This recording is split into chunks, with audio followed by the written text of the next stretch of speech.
Far Elves? Oh, mortal lives expire. Souls go to their dooms in flame. Okay, Land of the Far Elves.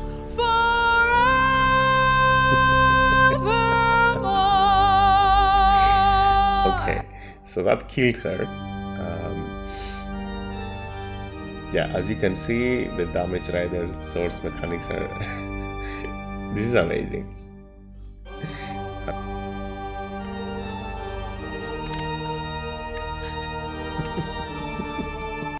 Hello guys and welcome, and today we're gonna be talking about the DRS Archer Cleric build. So this build is specifically designed to do as much damage as possible with a single arrow. So it's like a one shot, one kill type of character.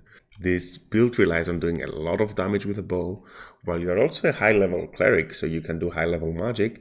And yeah, pretty much it's just a very fun way to abuse the DRS mechanic. Of course, this won't work in honor mode, guys, but it does work in tactician, and it's definitely something special. So let's get straight to it.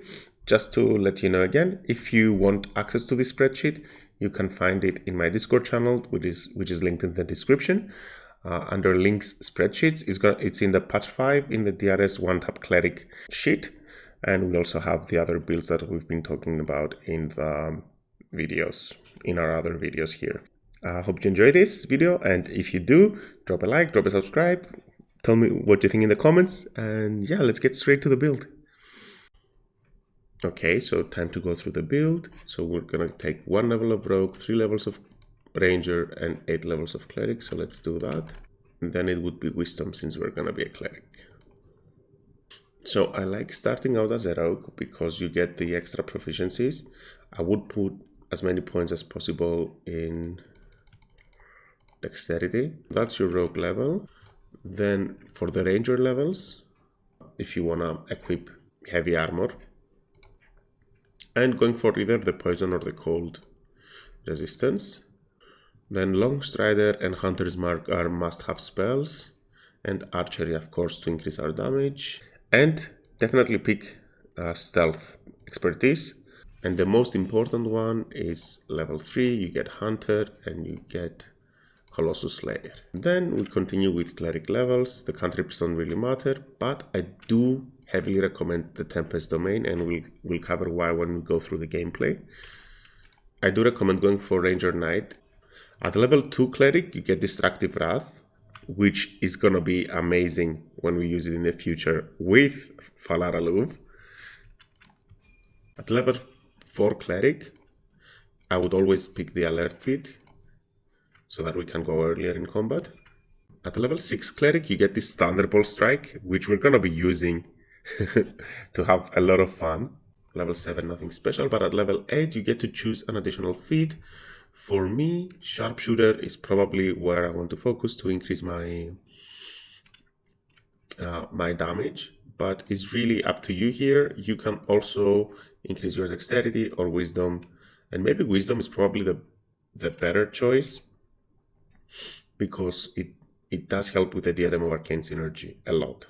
It's going to be +1 damage to all your DRSs. Okay, and that's the build. So let's go through the items real quick and how they work. We also need to be talking about items. When we talk about items, we also need to talk about the DRS mechanic and how it works. We've covered this in this video right here. I will also link this in the description. But again, just a quick recap. Effectively what it is that you have some damage sources and riders, let's say, some damage types like the Diadem of Arcane Synergy, the Callous Glow Ring, etc. And whenever a DRS is procced, it also gets your damage riders to be procced again. And as you can see, you can chain them. So Sneak Attack can also reproc Craterfish Gloves, which can also proc again your damage sources. So this is effectively how it's gonna go down with the mechanic. So what are the damage riders? It's gonna be the Diadem of Arcane Synergy, Callous Glow Ring. Falara Louv is also a rider and a source. So It's a little bit weird. Also, Craterfish Gloves works that way. So let's just to make things easier, let's move from here. Then we also have Rhapsody, which is going to be +3 on every time. Then you have the Ring of Absolute Force, which works very well with Valar Aloof, and Psionic Overload. Now, what's really important about Psionic Overload, if you want to go for this build, is that you succeed in the Zaythisk in Act 1, in the Githyanki Crash, through the saving throws, so that you can use this as a bonus action. If you succeed through there, you get a buff that allows you to use abilities that take an action with a bonus action. And Destructive Wrath is not an item, but I'm just putting it here because it's something that we're gonna be having fun with Valar Aloof. Then for Damage Rider sources, we have Divine Thunder, Divine Strike, Valar Aloof Melody, Boots of Stormy Clamor when you apply the reverberation, Arrow of Many Targets if you want. Well, this is just more like a damage source really if you want to spread to more enemies, but it's still a very good way to get all of this to proc a lot of times. Then you have Craterfish Gloves or Stalker Gloves, one of the two. I do recommend the Crater Flesh because you can crit more than once per turn, but you can't sneak more than once. Sneak attack one more than once per turn. Then we also have Sneak Attack and Colossus Slayer, which are also going to be sources. So this is the setup. Oh, one more thing. Then we have, for additional weapon damage, I would recommend using Hunter's Mark, Draconic Elemental Weapon from the Glaive, from Drakethroat Glaive. I also use Knife of the Undermountain for the extra crit, and Ballast Armor and Broodmother's Revenge. But these are not necessary, these things right here. Hunter's Mark Hunter's Mark can work like a damage rider source, only, well, not like a damage rider, only when you're using thrown weapons, which we're not using. So keep an eye, it's not going to be as strong as a throw build, but we're trying to do the best archer build right now for DRS.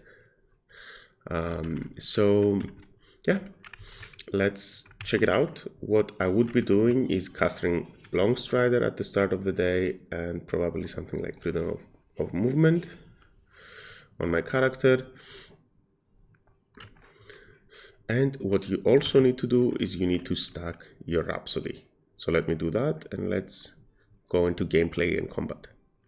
Oh, and one more thing, I would recommend getting as many as, well, all of the Tatball abilities, but definitely get Call the Weak, and I would also get Free Cast. Start of the day buffs, what I would do is definitely Elixir of Bloodlust. The reason why I'm doing this is since we're not getting a lot of extra attacks, having Elixir of Bloodlust will give you that extra attack, because right now you have one attack and only one attack with your action, and if you're hasted you can have a second attack, but that's it, that's all you get. And one more thing you need to be doing, and I do recommend doing, is you give your weapon to your ally, because you never want to take off your Rhapsody because it loses the buff after patch 3, I think.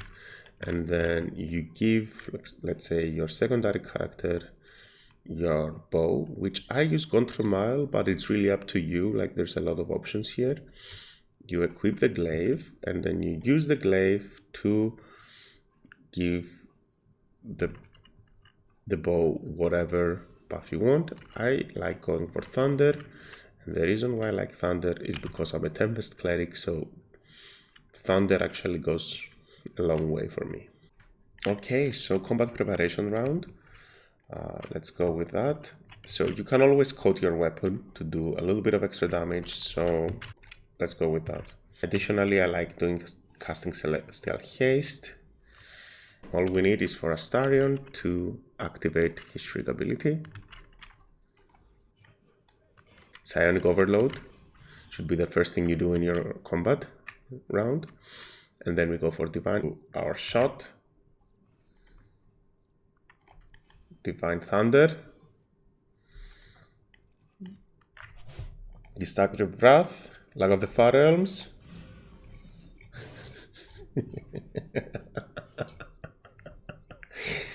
Okay, so that killed her. Yeah, as you can see, the damage rider source mechanics are... This is amazing. Have many targets now, moment of truth. Psionic Overload first. Again, remember, Psionic Overload, you need to succeed through the Zaithis to get it as a bonus action. So let's see how the Arrow of Many Target fares in this situation. Let's open up the damage chart.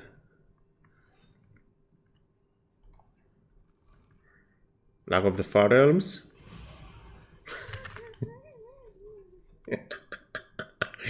Okay.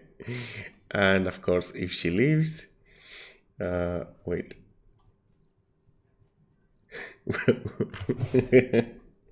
I mean, it's very good damage. It's like 180 damage on her, and then we have on everyone else about 50 to 60 damage. Lag of the Far Realms.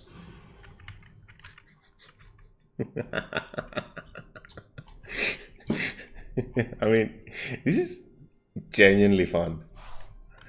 We also get another attack. Psionic Overload is active. Let me also go a bit closer so that they get the Ballistora debuff. Let's go. Destructive Wrath, Lag of the Far Realms. How much was that? 160 only? Oh. Sure, let's do one more.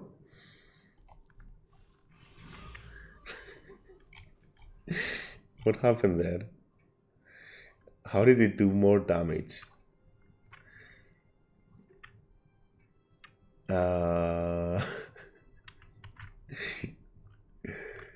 Humanoid Slaying. It applied twice. Oh, that's why. So each attack dealt twice as much damage. Yeah, that's a lot. Okay.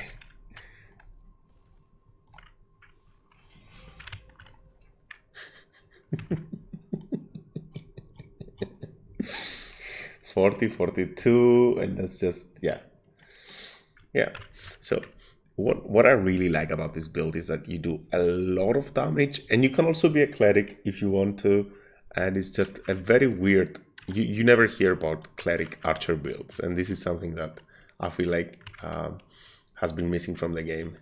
So yeah, thank you for watching. I hope you enjoyed it, and I'll hope to see you around. Also, if you enjoy the content, guys, please drop a like, drop a subscribe. You know that already, don't you? Yeah. I'll see you around.